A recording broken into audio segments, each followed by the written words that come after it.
Mga katanungan sasagutin, mga alalahanin, lilinawin. Ito ang programang katuwang nyo sa Usaping Batas, Serbisyo Publiko at Politika. Maging sa kalusugan, pisikal man o espiritual. Ako po si Maricel Halili, pansamantalang humahalili kay Cheryl Cosim, dito sa Sagot Kita. Napapakinggan niyo po kami sa 92.3 Radyo 5 True FM. Dito tayo sa Totoo. Live din po tayo sa Facebook ng True FM. At kung kayo ay Signal subscriber, kami po ay napapanood sa Channel 19. Pero bago po tayo tuluyang magtungo doon sa ating pag-uusapan ngayong araw ingat-ingat mga kapatid. Abay, madaling araw nandiyan na kami sa kalsada. Apakalakas talaga ng ulan. Nanggaling kasi kami dyan sa may General Trias sa Cavite dahil nagpunta doon si President Bongbong Marcos para harapin yung ating mga mangingisda na naapektuhan ng oil spill dyan sa Bataan. On our way, Diyos mio, talaga namang walang humpay ang buhos ng ulan. Kaya ingat-ingat mga kapatid, I understand, marami na po yung mga nasuspindi ang klase at nasuspindi yung trabaho ngayong araw na ito dahil po sa masamang panahon. Pero para po doon sa mga kagaya natin na mga uring manggagawa, mga ordinaryong empleyado po na kinakailangan talagang pumasok, para po maghanap buhay, ingat-ingat po sa biyahe, partikular yung mga naririto sa Metro Manila. Although kanina pagbalik natin dito sa may Mandaluyong, hindi na ganun kalakas ang ulan, parang hinay-hinay na lang, but still, madulas pa rin po ang mga kalsada. So para dun sa ating mga motorista na nakikinig sa atin ngayon, ingat-ingat po sa pagmamaneho. Huwag magmamabilis. Kung sa bagay yung mga nadaanan nating kalsada kanina, hindi naman ganun kabigat ang daloy ng trapiko.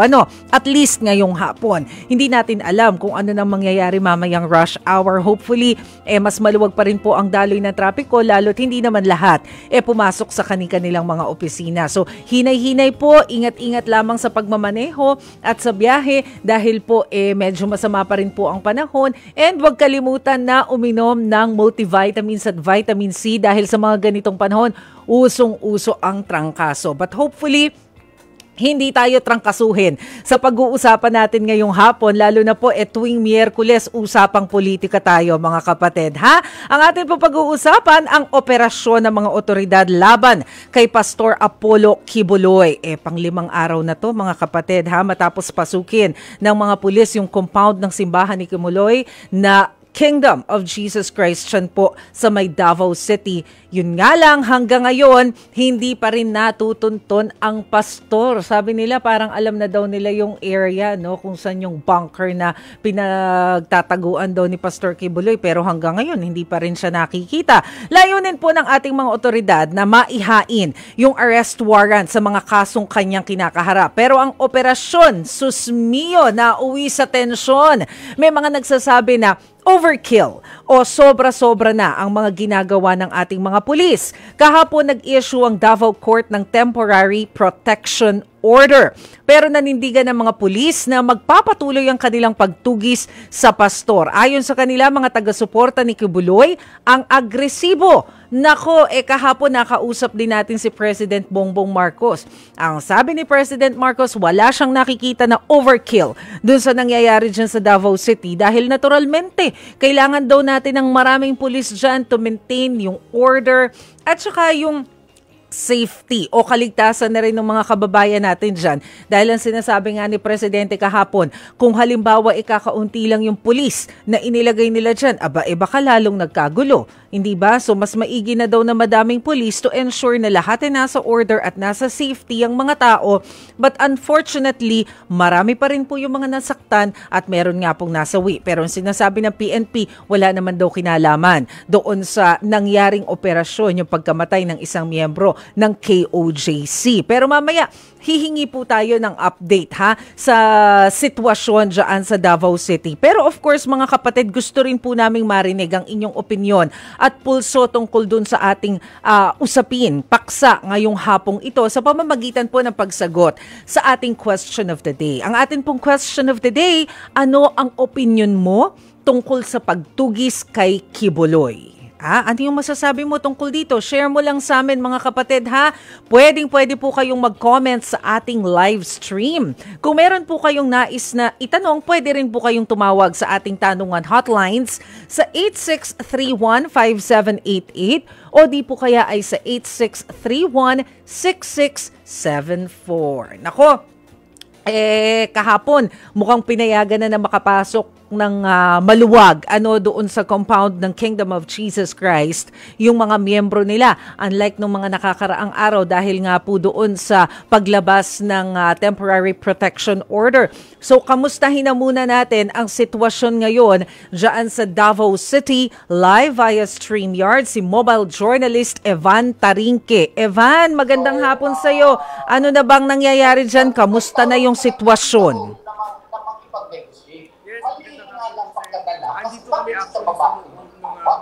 Teka lang, Evan, hindi kita marinig. Ano ba yung malakas na nagsasalita na yun?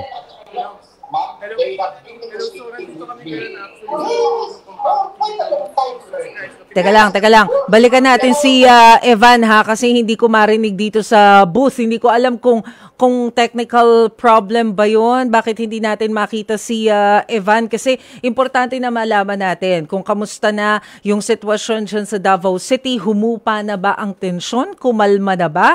Kasi yun nga, kinukwento ko sa inyo mga kapatid. Kahapon, nag-issue po ang Davao City RTC ng Temporary Protection Order kung saan ay ipinag-uutos na tanggalin na daw yung mga barikada ng mga pulis at yun naman yung ginawa kaya po malaya nang nakakalabas-pasok doon sa compound ng KOJC. Ito pong mga kapatid natin na miyembro o yung mga taga-suporta ni Pastor Apollo Kibuloy. Si Evan parang ilang araw na rin naririyan no? Over the weekend, nandiyan na sila, talagang nakatutok po sila dyan sa Davao. Pero gusto rin natin kasing malaman gaano pa ba kadami yung mga pulis na naririyan.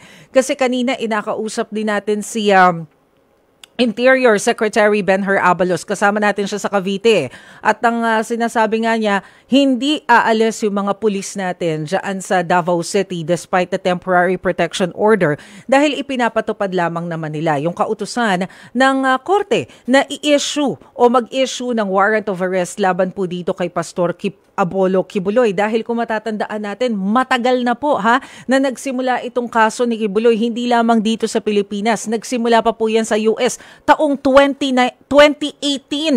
Ano pa to? Duterte administration kasi nahuli doon sa kanyang eroplano yung $350,000 no? So, iba pa po yung kinakaharap niyang kaso dito sa Pilipinas. So alamin po natin ano na ba yung sitwasyon ngayon dyan sa Davao City. Subukan natin. Sana okay na yung connection ni Evan Tarinque. Evan, magandang hapon uli. You just decide as to what happened. Hello, Masek. Ayun! Actually, sa loob ng compound ng Kingdom of Jesus Christ, napapasok yung mga miyembro ng media kanina alas 12 ng tanghali para nga silipin na ipakita yung sitwasyon dito sa ground.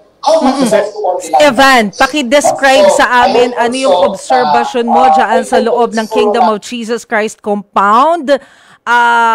Mataas ba yung tensyon? Mas kalmado na ba yung mga tao dyan? At saka ano yung nangyayari? Ba't parang may mga nagsasalita dyan? Yes, Masay, dito sa loob ng compound, maraming makikita mo yung karamihan ng pulis nandito sa labas ng ground. Maraming pulis ang nakatambay sa labas. May mga membro din ng Kingdom of Jesus Christ na nagtichill din, nakatambay lang din sa labas. So, buti ito nakita natin wala namang nangyayari tensyon. Walang tensyon dito sa loob masyado. Ang nagkaroon lang kanina actually yung sa may labas. Ayaw papasukin yung ilang membro ng media ulit. Hinarangan sila. Pero as far as dito sa loob, kalmado naman yung atmosphere dito. Okay, Evan, saglit lang kasi I think nag-overlap yung audio ng hearing. Senate hearing ba yon? Congress hearing? Kaya hindi natin masyadong maintindihan si Evan. So, may mas press lumipat briefing ng ibang lugar? except May press press briefing na conference ongoing. nangyayari. Yun yung naririnig natin. Okay. Sige. Evan. Sige, bigyan muna natin ng chance na medyo makapihit ng lugar itong si Evan para hindi ko masyado maintindihan si Evan. Natatalo kasi nung boses doon sa press briefing. So, press briefing pala yung naririnig natin dyan mismo sa compound ng KOJC. Tama ba yon? Okay, sige. Hintayin lang natin si Evan para malaman natin kung ano yung nangyayari dahil simula daw kaninang tanghali, nabigyan sila ng pagkakataon para makapasok doon sa loob ng KOJC compound at masilip kung ano ba yung mga nangyayari dyan. Baka meron na ring ibinigay na mensahe yung ating mga kapatid dyan sa KOJC. Lalo na ngayon, ang balita natin mukhang meron silang inihain na show cause order. Sa Interior Department, mas maiging matanong natin si Evan tungkol dyan. Lalo't kanina, sabi ni Secretary Abalos, sila naman maghahain din ng clarification, motion for clarification dyan sa korte para linawin kung ano ba ibig sabihin ng temporary protection order. Pero habang inaayos po muna natin yung connection natin kay Evan, maya-maya mga kapatid, meron din tayong makakasama ng mga legal experts para pumahimay natin at maunawaan natin ano ba itong pinag-uusapan natin na kaso ni Pastor Apollo Kibuloy. Kung kayo po may mga opinion o komento, makijoin lang po kayo sa ating discussion online. Pwede rin po kayong tumawag sa ating tanungan hotlines 86315788 o di po kaya ay sa 86316674. Wag po kayong bibitiw, magbabalik pa ang programang Sagot Kita. Nagbabalik po ang programang Sagot Kita, kasamang inyong lingkod, Maricel Halili. Mga kapatid, ang ating pong question of the day, ano ang opinion mo sa pagtugis kay Kibuloy? On the line na si Evan Tarinque. Evan! Yes, Mase. Ayun, malinaw na. Sige, Evan, go ahead. Yes, Mase, andito kami sa loob ng compound ng Kingdom of Jesus Christ. So, kanina, pinayagan yung mga miyembro ng media na makapasok na talaga dito. Pero ang pinapasok lang sa amin is nandito lang kami sa ground. Pagpasok namin sa ground, pumasok na kami doon sa isang restaurant at doon parang binrief kami ni Attorney Torion at nung ilang legal counsel nga nitong KOJC. Oo. So nakausap niyo si Attorney Torion kanina. Evan, ano yung nasabi niya sa inyo? Dahil ang balita namin meron daw pala silang ihahain na show cause order. Tama ba yon?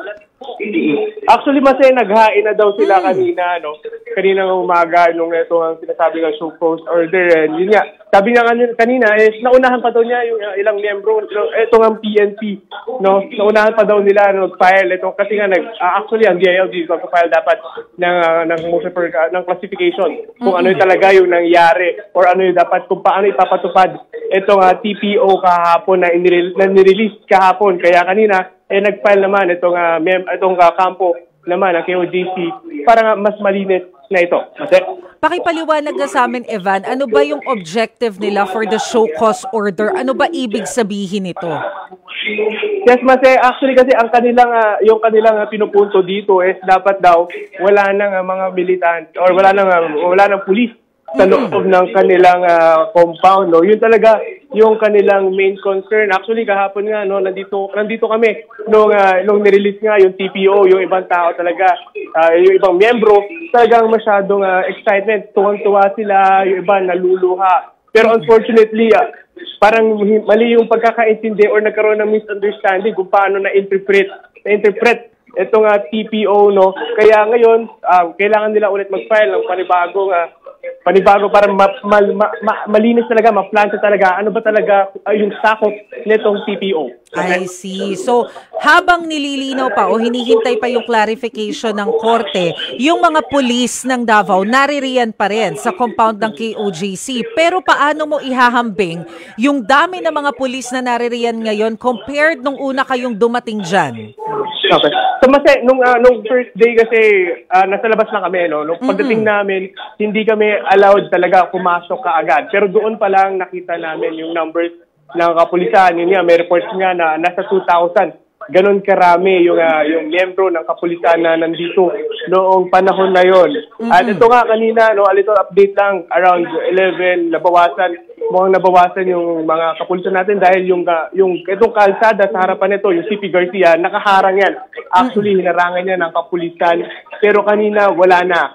Tumabi na sila. Tapos dito naman sa loob, no, hindi namin ma-estimate kung ganito rin ba kadami nung mga nakaraang araw. Dahil kasi, yun nga, ito yung parang first time na naging open sa media. Itong pagpasok dito sa loob ng kampo or dito sa loob ng compound ng KOJC. Pero paki-describe nga sa amin, Evan, kung ano yung nakikita mo dyan sa loob ng compound ng KOJC, gaano karami yung mga miyembro at saka yung mga emosyon nila. So, ang prominently dominant dito talaga is yung mga kapulisan natin. No? Yun talaga yung una mong mapapansin. Pagpasok mo kasi ng gate, no, ang mga tao doon may mga ilang miyembro, no. Pagpasok mo ng gate, may mga miyembro ng KOJC na nakikinig kasi may speakers sa harapan ng gate, no. So paglagpas mo na itong JMC College, no.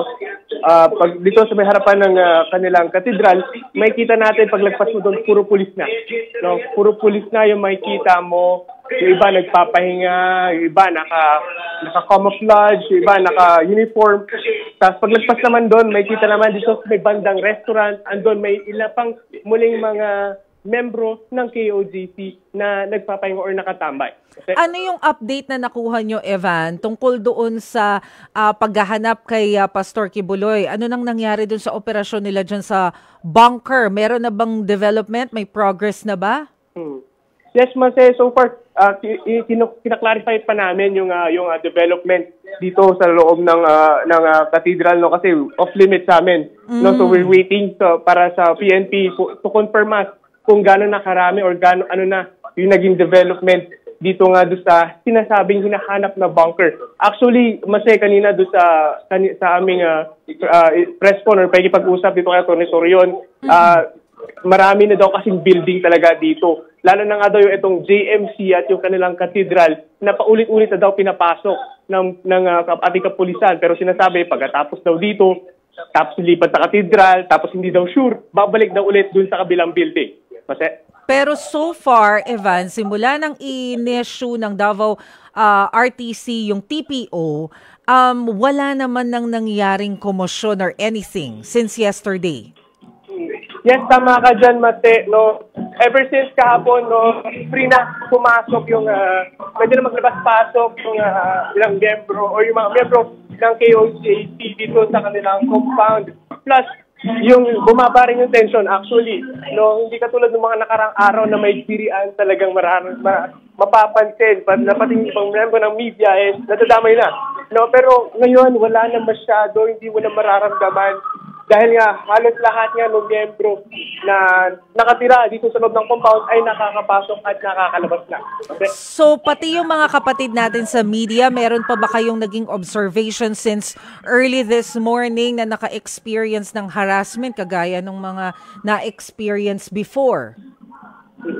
Yes, Mase. Actually, hindi na kasi bago yung, siyempre, tatawagin kami or sasabihan kami. Hanggang ngayon, ongoing tuloy pa rin.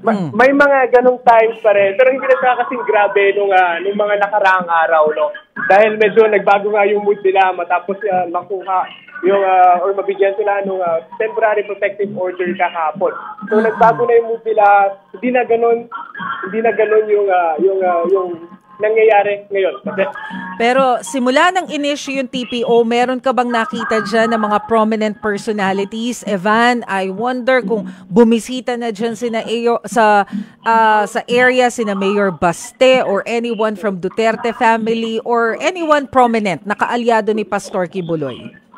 Yes, Mate. Ngayon, wala pa kami actually nakikitang prominent personalities na bumisita dito sa compound. Ang nakita lang talaga namin is itong kanilang legal counsel na si Atty. Torion, no? Siya lang talaga actually yung nakalabas-pasok dito. Pero yung other personalities, kaya nila Mayor Baste and other members ng Duterte family, hindi pa namin nakikita or wala pa kaming nasa-site na presence sila dito. Pero yun nga, actually tinanong ko yung ibang miyembro kahapon, nakausap ko off-cam, no? Sabi nila, we're hoping na makapunta daw sila dito para makasip sa situation. Ito yung panahon na medyo magulo pa sa labas ng compound. Ivan, ano yung nangyayari sa sa likod mo, sa paligid mo? Kasi kanina I understand may press con, but parang may music na akong naririnig. Tama ba? Yes, ngayon actually may parang may mga kumakanta. No? May kumakanta sa likuran natin ngayon malapit. Pagkatapos ng press con, no? Actually kanina pa sila diyan nag-aantay. Inantay lang siguro nila talaga matapos yung press con at ngayon tuloy-tuloy yung kanilang performance, no? Okay. Panghuli na lamang, Evan, meron bang nabanggit sina Attorney Torion or anyone from the supporters of Pastor Apollo Kibuloy? Ano ba yung plano niya? Kasi inulit na naman yung panawagan na sumuko na siya dahil kung susuko siya, matatapos na tong lahat ng mga issues na to. Makakapagsalita na siya to explain himself. Yes, kasi ang paulit-ulit na sinasabi actually ni Attorney Torion, no? Wala daw si Pastor dito sa compound. No, yun ang laging paulit-ulit na sinasabi. Laging kiniklaim neto ng side ng KOJC, wala si Pastor dito sa compound. So, lagi nilang dinedebunk yung lagi nilang may sagot. Doon niya sa unang-una yung heartbeat daw na sinasabi nila nag-aircon daw or nagitibok daw ng puso ng daga, no? Lagi silang may sagot doon sa mga binabato or sa kanilang development na ibinibigay ng PNP. Sige, Evan Tarinque, maraming salamat sa mga impormasyon na binahagi mo sa amin. Ingat kayo dyan. Salamat, Evan. Ayan po mga kapatid ang ating mojo na si Evan Tarinque. Maya-maya meron po tayong makakausap na mga legal experts para mahimay natin ano bang nangyayaring ito sa mata ng mga eksperto pagdating po sa legal na usapin. So wag po kayong aalis mga kapatid, magbabalik pong agad ang Sagot Kita. Nagbabalik ang programang Sagot Kita. Kasama po ang inyong lingkod, Maricel Halili. Ang atin pong question of the day, ano ang opinion mo sa pagtugis kay Pastor Apollo Kibuloy? Sa punto pong ito, makakausap po natin live via StreamYard si Attorney Salvador Panelo, ang dati pong presidential spokesperson at chief legal counsel ni dating Pangulong Rodrigo Duterte. Magandang hapon po sa inyo, sir. Thank you for joining us.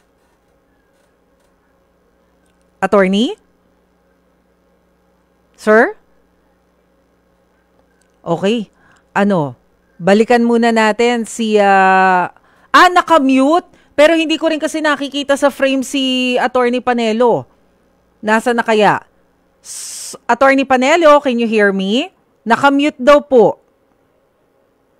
Paki-on lamang, sir, yung audio. Ayusin muna natin yung audio ni Attorney Panelo para maging maganda naman yung ating usapan. Dahil, of course, gusto rin natin makuha yung punto de vista ni dating Secretary Panelo tungkol sa usapin na ito.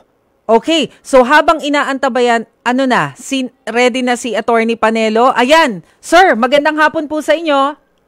Good afternoon, Maricel. Ayun, malinaw na. Sir, thank you for joining us. Una po sa lahat, sir, simulan na natin dun sa naging pahayag po ni President Bongbong Marcos kahapon. Kasi clearly, he denied na nagkaroon daw po ng overkill dyan sa Davao City at wala raw po silang nakikitang kahit na anong human rights violations na nangyari. Sa inyo pong punto de vista, ano po yung masasabi ninyo dito sa naging pahayag ni PBBM? Do you agree? And kung hindi man, ano po yung nakikita ninyo na violations? Well, number one, sabi niya kasi wala raw human rights violations kasi wala naman daw police mado. Kaya nga sabi ko, programa kanina, obviously hindi siya nanonood ng mga videos na inalabas yan sa SMNI. Kasi all over media. Talagang meron mga pulis na wala. Pero maraming may madhong pa rin. Pangalawa, hindi rin daw sila gas. Talagang hindi nga siya nanonood ng video. Pangalawa, hindi siya nanonood, hindi siya ini-inform ng mga tao niya na meron talaga. That's one mistake. Pangalawa, talaga namang merong violation, na merong court order shows that there's been a violation. Sapagkat nag-issue na ng writ of amparo. So, obviously, meron. How can you say? Kathy, siguro ayusin muna natin yung audio ni Attorney Panelo kasi nag-choppy yung kanyang audio. Sayang naman. May nabanggit si Attorney Panelo kanina na writ of amparo, pero hindi kasi buo yung sentence, so baka ma-misinterpret. So ayusin lang natin para mas maliwanag kung ano yung sinasabi ni former Secretary Panelo, kung ano ba yung mga nakikitang violations. Dahil yun nga po, just to summarize kung ano nga po yung sinabi ni PBBM kahapon, wala daw silang nakitang overkill, wala daw silang nakitang human rights violations, dahil kaya daw nila dinagdagan o inassign na ganun kadami yung mga pulis doon to ensure daw yung safety ng mga tao na naroroon, to ensure daw na mananatili yung peace and order, at para ma-serve yung warrant of arrest laban kay Pastor Apollo Kibuloy. Pero ang sinasabi po ni Secretary Panelo, clearly merong violation. O baka okay na yung audio, tinry na natin. Sige, attorney, pasensya na ha, para lang po mas malinaw yung pag-uusap natin. Pakiulit nga po, you mentioned earlier about writ of amparo. Ano po yung ipinupunto nyo doon? Naputol po kasi kanina.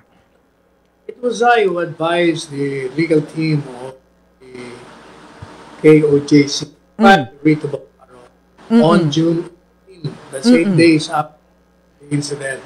At nag-file sila July 1. And kahapon, meron nga issuance ng petition for a writ of amparo. Writ of amparo, the legal remedy for those whose lives, whose security and liberty, even properties, are threatened by reason of an official act, which is committed by these public officials or even private individuals. Kaya nag-fight sila. And the court is very clear on saying that it is aware of what is happening inside Kingdom of Jesus Christ. And there indeed were lawful act. Kaya nga precisely, the order reads, or the order reads as cease and desist committing unlawful act against the petition. Kaya nga nag-action na eh. Kung nga ang medyo pag merong lawful acts that threaten the security, the lives, the liberty, and properties. So, anong ibig sabihin po nito, attorney? Dapat umalis na doon yung mga pulis? Ganun po ba? Yes. Kasi sinasabi ng in the person of the LG Secretary na wala naman daw sinabi daw umalis sila. Klarong cease and desist unlawful acts, because this court is aware of what is happening there. Now, Presidente Marcos Jr., mawalang galang na sabi niya, alam niyo, we sent troops there to maintain peace. Anong peace? Dati na nga peace pagdating nila nagkagulo. Nagkaroon na walang kapayapaan nga nung dumating sila. Kaya, pag sinabi ng hukuman, kayo ay sabi ano ba sa Pilipino yan, pinagbabawalan na kayo na magsagawa ng mga illegal na bang o akto babanta sa kalayaan, sa buhay, sa seguridad at sa anihan ng mga naghain ng petition na ito. Kaya, gawin nyo na. Alam mo, ang sinasabi nila, the mere presence of the policeman dapat, as a rule, should give you security, di ba? Kaya ang problema, itong mga police na pinailan ng kaso ng Kingdom of Jesus Christ have committed previous unlawful acts prior to the filing of the petition. Kaya kasama sila doon lahat. Pero sir, hindi nila pwede sabihin, hindi naman kami pinaalis. Ano pa bang tawag niyo ron? doon sa utos ng Davao RTC. Pero sir, paano yon? Kasi kung aalis yung mga pulis, paano nila ma-serve yung warrant of arrest kay Pastor Apollo Kibuloy na trabaho rin naman nila? They have been there for 5 days. Na nila yung lahat, paulit-ulit na nga, nakalima-anim na beses, the same bit structures, ay ginatugad niya na nga nila lahat. Wala naman yung tao doon. Alam mo, sentido common will tell you, kung iosip ito, ito naman magtatago doon. Ay, alam na taga-roon ka. That's common. So you're saying, sir, Ba't sila pinagbabawalan? Hanapin nyo, kung meron naman kayong impormasyon na nakita nyo kung saan, di pupunta kayo. Pero yun, sinasabi ng court, huwag nyo nang gawin yan na ginawa nyo earlier kasi aware ang hukuman dyan. Tumigil na kayo. Tanggalin nyo na yung mga tanggalin nyo na yung mga ginagawa nyo. Panakit, yung pagtigas ninyo, yung panana, di ba? Nakikita naman sa lahat, sa video, may sinaktan sila, may mga tinirgas sila. Pagkatapos, sinira nila ang kagandahan ng lugar. Iniian nila, ano, pinagagagawa nila, ginawa nila ng bahay. Can you imagine, yung mga tao doon sila natulog doon, yung mga tao sa labas. Those human rights, those are blatant, naked violation of the constitutional rights of these people, lives, their liberty, their security, as well as properties. Pero sir, if it is indeed true that there was a violation in the Constitution, who should be held liable? Kasi napakadaming mga pulis nun, kung lahat naman yun paparusahan mo. Of course, they will be accountable. In fact, may mga kaso na pinahid sa kanila. Ang problema, napapahiya kasi sila. Napapahiya, biro mo, 3,000 pa mapunta mo. Wala pala si Pastor Apollo doon. Kaya, ipilit nila, ginadya. Sir, nakausap niyo po ba si former President Rodrigo Duterte tungkol po dito? When was the last time na napag-usapan niyo po itong issue na ito? Pinag-usap na kami. Kami nag-issue ng statement, di ba? We both, I think I sent your station my statement. You read his statement also. Para, pati si BP Sara. Yeah. So, sir, is there anything that you would like to tell the government, especially kay President Marcos following his statement yesterday? Well, alam mo, ang problema kasi, sa tingin ko, ina-isolate si Presidente Marcos Jr. Fairness to him. Kung alam niya yun, hindi siya magsasalita na walang armadong pulis na pumasok dyan. Wala kaming tinirgas. Ang problema dyan sa mga hindi mo malaman kung kakampit nilang principal nila o kaaway nila. Sinira nila by misinforming him of the real situation.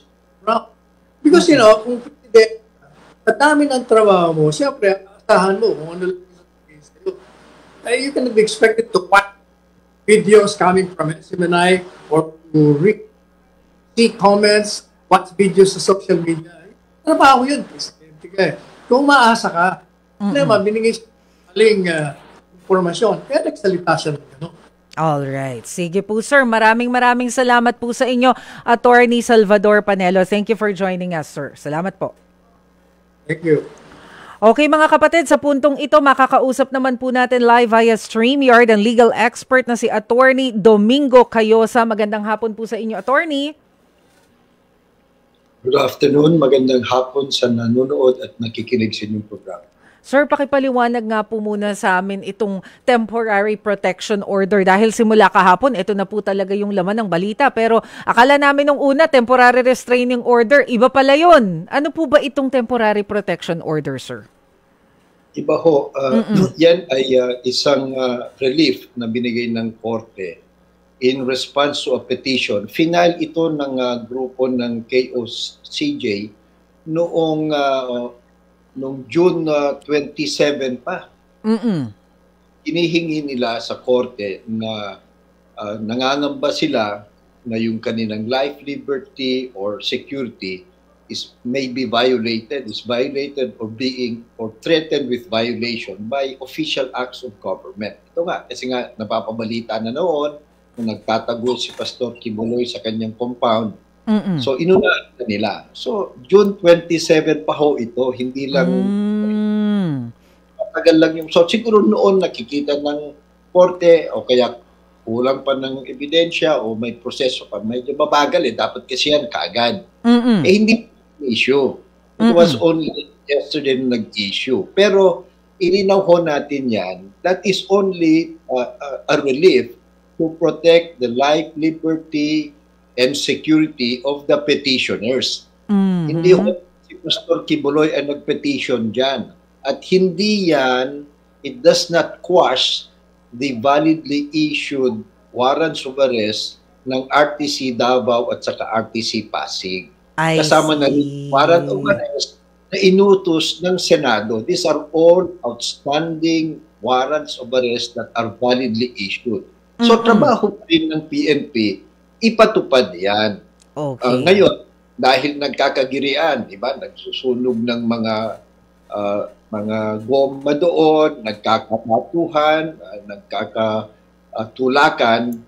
Ngayon, biglang naisip nung judge na nasa kanya pa nung June 20, ba ngayon may nakikita siya. Sabi niya, cease and desist from committing acts or omission that threaten the life, liberty, or security of the petitioners, yung mga estudyante, yung mga empleyado, mga opisyal. At nagdagdag din, yung mga barikada, tanggalin nyo yan para makapasok labas yung mga tao. Yun ang gagawin ng kapulisan. Di ba? Tatanggalin ang pasukin sila, huwag ilang saktan, huwag takot-takutin. Pero, tuloy pa rin paghahanap nila kay Pastor Kibuloy.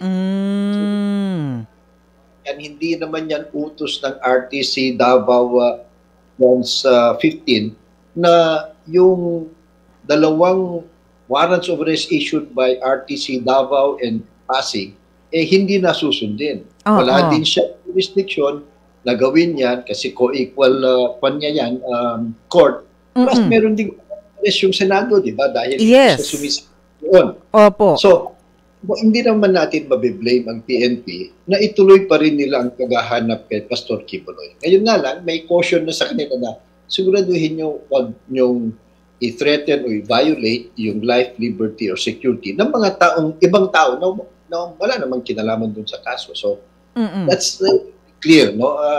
The decisions are clear by themselves.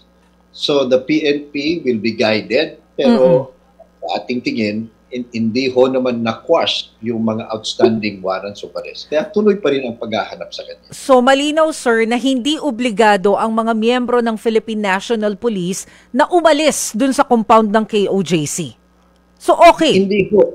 Okay. Hindi ho. Kasi naman hindi ho naman yan unlawful act. Yung magsaserve ng warrant, it's a duty. It's a responsibility. Pag hindi mo iserve yan, yun ang unlawful. Kinakailangan ngayon, may caution na siguraduhin nyo, wag nyo i-violate or i-threaten with violation of life, liberty, or security ng mga ibang tao dyan. Di naman problema yun. Dapat ganun naman yan. Kahit wala yung writ of amparo, dapat ganun talaga. Kasi yung rules and procedure and jurisprudence sa service of the warrant of arrest, malinaw naman. Reasonable force lang ang gagamitin at ituloy-tuloy ang pag-search o pag-aaresto hanggat ma-aresto siya. Okay. Sir, kanina nakausap namin si Interior Secretary Benher Abalos at ang sinasabi nga po niya maghahain daw sila ng motion for clarification dahil I think isa doon sa gusto nilang linawin is that back in May this year, meron pong in-issue na desisyon ang Supreme Court saying na lahat daw ng kaso ni Pastor Kibuloy na naroroon sa Davao ay i-transfer na sa Quezon City para magkakasama na doon, kahit daw yung mga future cases. So, following this decision from the Supreme Court, masasabi ba natin na valid pa rin yung in-issue na temporary protection order kahit na Mayo pa inilabas ng Korte Suprema yung decision na yan na i-transfer na sa QC, pero ang naglabas ng decision tungkol dito sa writ of amparo, dito sa temporary protection order, ay Davao RTC? O is it totally different? They are totally different. Kasi yung petition for a writ of amparo is filed not by Pastor Kibuloy. It's filed by the officers and members of the KOJC at saka ng Jose Maria College, mga estudyante. So, iba ho yun. So, tuloy pa rin ang kailangang sundin ng kapulisan yung dalawang utos o yung tatlong utos o pang-apat na utos yung sa Senado. So, they are not in conflict ho naman. Maganda rin na napapag-usapan yan at merong mga decision mga korte para maipakita natin that due process works. Diba? Kaya yung talagang gera na hindi. We hope that they will continue with their maximum tolerance, but importante din, di ba? That justice must serve regardless of who you are and who your backers are. Di ba? Kasi kung maliit na tao yan, di sige, tuloy-tuloy. Ganun din sana yan. And I think that's the more important thing dito. Panawagan natin that the rule of law, the due process, the rights ng lahat na magkabilang panig is respected. And we can do that. And that's what our democracy is. That's what we believe in as a justice system. Opo. So ginagawa ng Philippine National Police yung kanilang trabaho para ma-serve yung warrant of arrest mula sa korte, meron din po sa Senate. Pero ano po yung nakikita ninyo doon sa aksyon na ginawa ng ilang miyembro ng KOJC? Dahil yung iba rin po sa kanila, base sa video, nakikipagharangan din po doon sa mga pulis na sinasabi naman ng mga pulis na ginagawa lang naman nila yung kanilang mandate. Meron po ba kayong nakikita na kumbaga violation or foul doon sa nagawa? And kung ano po yung mga liabilities kung meron?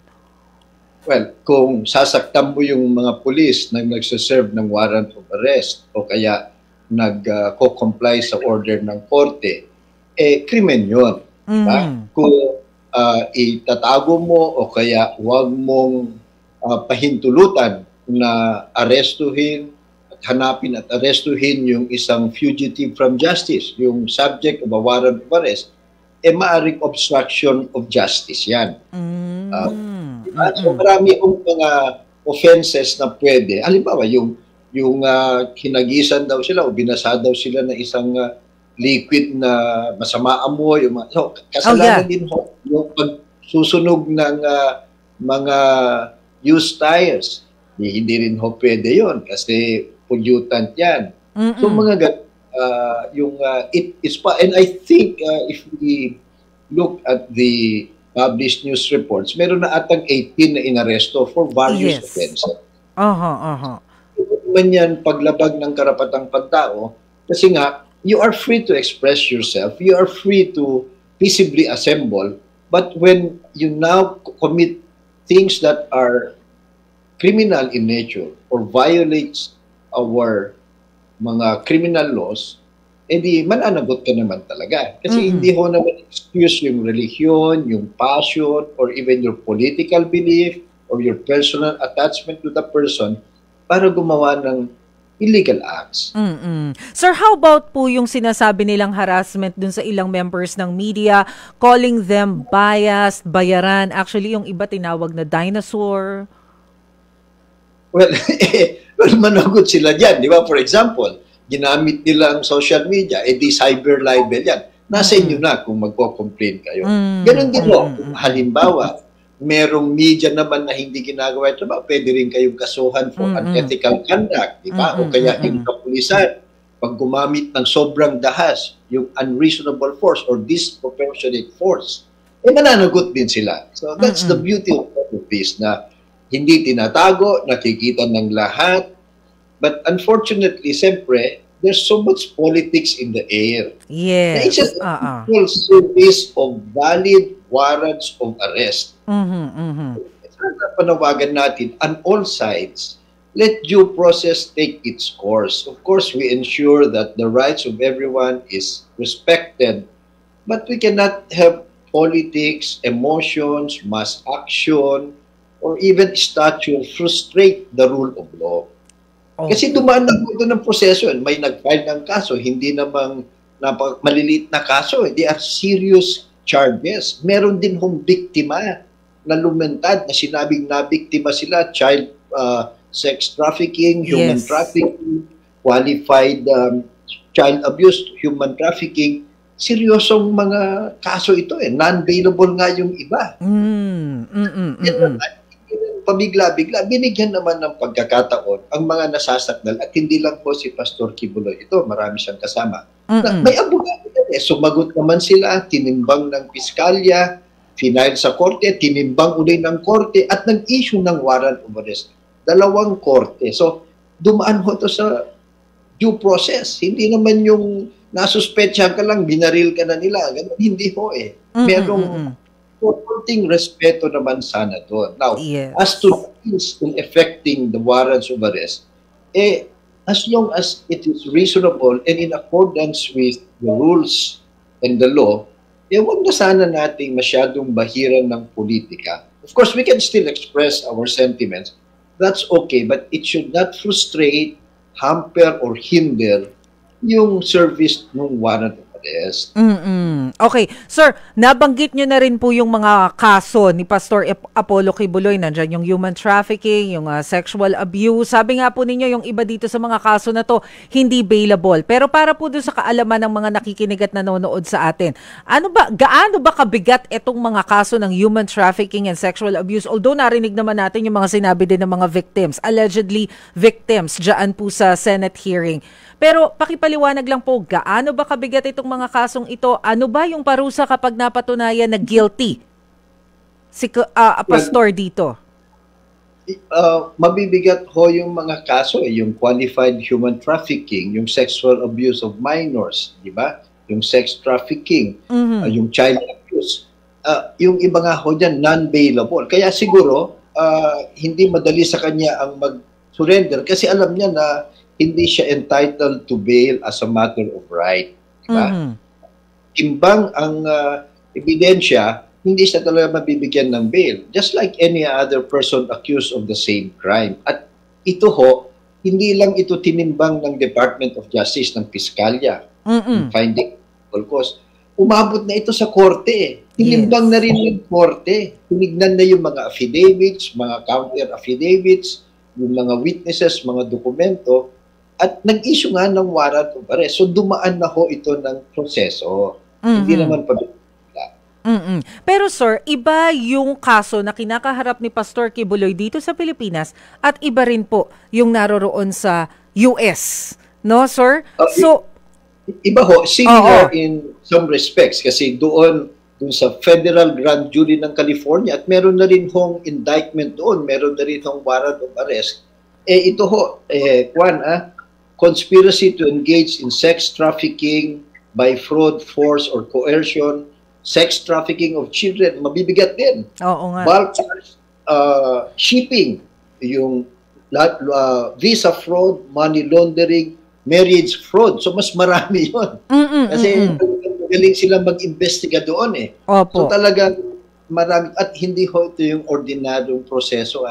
Federal grand jury ang nag-indict. Hindi lang grand jury. So, matindi din ho ito. But that's in the California, in the U.S. court. Wala naman ding karapatan o authority ang local courts na pakialaman doon o kaya mag-issue warrant of arrest. Pero meron ng warrant of arrest. So, halimbawa, kung mag-request ang gobyerno ng Estados Unidos na i-serve yung warrant of arrest o sa Interpol, under treaty obligations natin, pwedeng mag-cooperate ang Republika ng Pilipinas. Pero dito po sa warrant of arrest ng Senado, warrant of arrest ng RTC, nagkahirap-hirap na tayo, siguro i-test muna natin ito. Oo. Pero sir, just for the sake na maunawaan lang namin yung proseso, dahil nga I understand nahihirapan nga tayong mahanap kung nasan si Pastor Apollo Kibuloy dito sa Pilipinas.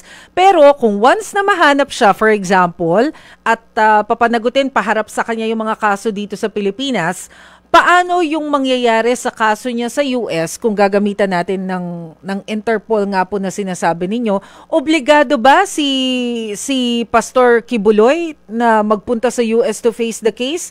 Paano yun? Ang dami-dami niyang kaso. Well, sa tingin ko ho, pag maaresto siya, siyempre uunahin naman ng gobyerno ng Pilipinas na panagutin siya dun sa mga kaso niya dito. Okay. Ngayon, i-evaluate ngayon kung if there's a request for extradition, and we have an extradition treaty with the United States, kung sa tingin ng ating gobyerno, that has legal basis, di pwede nilang i-extradite siya doon. But, siyempre, unahin naman yung paglilitis sa kanya dito. Pwede siguro, gawin nilang sabay, hindi natin alam. That's something that they have to discuss. But what is important, whether in the United States, lalong-lalo na dito, hindi ba importante na mabigyan siya ng pagkakataon to air his defense at mabigyan din ng pagkakataon yung mga biktima niya na magkaroon ng hustisya or to prove their case. happen kung mag-surrender siya o mahuli siya at dalhin siya sa harapan ng husgado. Okay. Sir, clarification lang ng term ito ha, yung term na fugitive.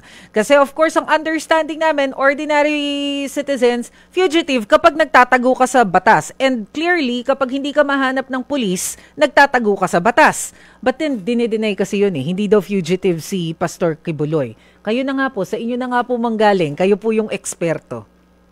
Well, semantics na lang ho yan. Of Semantics, course, yes. ayaw mong aminin na ganyan, but meron ho kasing warrant of arrest eh. So, hindi ka lang suspect eh. You are already indicted. Meron ka ng criminal case at sinasabi sa iyo ng korte, may kaso ka dito, sa tingin namin may basihan ito, pumunta ka dito at litisin ka. Ngayon, kung ayaw mo, magtatago ka, ano pa ba yan kundi fugitive from justice? Klaro, sir. So that you will face the music and justice will be served. Hindi ho naman ibig sabihin niya na guilty ka na eh. Hindi. Pero may proseso tayo eh, di ba? Just like anybody else, whether you're a Pastor Kibuloy or an ordinary Filipino, di karamihan na nga, nagsusurrender na lang para, sige, harapin ko na lang yan para matapos, di ba? He has reasons not to, but we hope that it is not blown out of proportion too much. Yung mga ganito, nakikita ng international community, ang tingin na nga sa ating justice system, napakabagal, mahina, sometimes corrupted, politicalized. So, hindi rin nakakatulong. Lalo na, dun sa ibang bansa, meron din siyang hinaharap na kaso. Dun nga sa kanila, kahit presidente, sa ilang buwan tapos na eh, di ba? Ka na dito ilang taon na ho yan, di ba? Ang dami yung mga nagko-complain at hindi lang mag-isa, marami ho, matagal na sila naghihintay ng justisya. So why don't we allow the process to unfold sana? All right. Sige po, maraming salamat po sa inyo, Attorney Domingo Cayosa. Napakalinaw po ng inyong explanation. Thank you, sir. Maraming salamat. Magandang hapon po sa lahat. Salamat po. Okay, mga kapatid, silipin na natin ng mabilisan yung mga komento ng ating netizens ha. 4:57 na kasi ng hapon. Sabi ni Rogan Agagon, bakit kasi hindi pa sumuko at patunayan sa korte na wala siyang kasalanan? Baka kasi guilty kaya ayaw niyang sumuko. Sana magtago na lang siya sa East Timor kasama ng puganting si Teves. Easy. O si Nose, si Nose Te Ipsum, sabi niya, 2,000 plus na pulis, kung nilusob nyo ang mga Chinese sa Pag-asa Island, di meron na ang Pilipinas na full control ng Kalayaan Islands. Naku, magkaiba kasi ng mandate. Mandate yun ng ating Navy, yung area ng West Philippine Sea, hindi kasi siya sa pulis. Pedrong Quillo, sabi niya, convicted ba si Kibuloy? May kaso ba siya sa Korte ng Pilipinas? Kasi kung meron, dapat talaga makulong na siya. Pero kung wala namang kaso galing sa korte, bakit dadakpin? Dahil lang sa Senate hearing na hindi umattend? Facts-based ba tayo? Ay oo, Ped, meron siyang kaso. Hindi lang dito sa Pilipinas, kahit sa US, marami siyang kaso. Si Inos Hatiko, matapang ang mga pulis sa kapwa Filipino, bakit hindi kaya nila ilabas ang tapang nila sa Chinese para masubukan nila? Si Lenny Villarreal Manzano, sabi niya, sana po sumuko na lang si Pastor para wala nang masamang mangyari at wala nang marami pang madamay. Sabi naman ni Miriam Edanyo, opinion ko po, dapat lumabas na si Kibuloy kasi ang dami nang napeperwisyo ng dahil sa kanya. Kung wala siyang kasalanan, bakit di siya humarap sa korte para matapos na ang lahat at i-clear niya ang kanyang pangalan? Di tapos. Sabi naman ni JR Jr., nararapat lang tugisin pero hindi pwedeng manira at manakit ng mga inosente. Naku, madami pa yung mga nag-comment sa atin. Sige, mabilisan na lang. Eddie De La Cruz, sabi niya, politician, close friends of Kibuloy should advise him to surrender to prevent loss of lives. The PNP are just doing their jobs by executing the warrant of arrest against Kibuloy who committed multiple crimes. No one is above the law and he should be treated like an ordinary criminal. Sabi naman ni Armando Igasan, ang sabi ng ating kagalang-galang na Pangulo, walang mga armas sa mga pulis na pumasok sa KOJC, ano yung hawak ng mga pulis? Tanong niya yan. Eto, ayan, nabasa ko na pala. Okay, maraming salamat doon sa mga netizens natin na nagpahayag ng kanilang mga opinion tungkol sa usaping ito. Ako po'y magpapaalam na dahil alas 5 na ng hapon. Pero mga kapatid, samahan niyo uli kami mamaya alas 5:30 sa totoo lang. Kasama ko po sina Jovi Francisco at Chicky Verhel. Mapapanood niyo po kami sa Signal Channel 1PH. And of course, mapapakinggan niyo rin po kami sa Radyo 592.3 True FM. At dyan po nagtatapos ang isang oras na tanungan at sagutan. Sa ngalan ni Cheryl Cosim, ako po ang inyong lingkod, Maricel Halili. Sagot kita.